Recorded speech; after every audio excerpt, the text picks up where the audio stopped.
Hello friends, स्वागत है एक नई वीडियो में। अगर आपके पास भी Oppo A5X 5G है और आपको भी अपने फ़ोन में अगर आपका मोबाइल डेटा ऑन है लेकिन आपका जो है मोबाइल डेटा वर्क नहीं कर रहा है, तो कैसे आप इस प्रॉब्लम को फिक्स कर सकते हैं। तो चलिए वीडियो करते हैं स्टार्ट। सबसे पहले आपको अपने फ़ोन में सेटिंग्स को करना है ओपन, मोबाइल नेटवर्क पर क्लिक करना है, सिम सिलेक्ट कर लेना है। उसके बाद आपको इस टाइप का इंटरफेस देखने को मिलेगा। एसेट पॉइंट नेम पर क्लिक करेंगे, थ्री डॉट पर क्लिक करेंगे, रीसेट एसेट पॉइंट पर क्लिक करेंगे, रीसेट पर क्लिक करेंगे, 5 से 10 सेकेंड वेट करेंगे। आपका जो है मोबाइल डेटा प्रॉब्लम फिक्स हो जाएगा।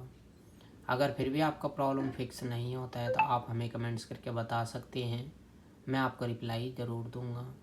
और हमारे वीडियो देखने के लिए share, subscribe, like, bell icon का बटन ज़रूर दबा दें ताकि नाले वीडियो का नोटिफिकेशन आपको मिलता रहे।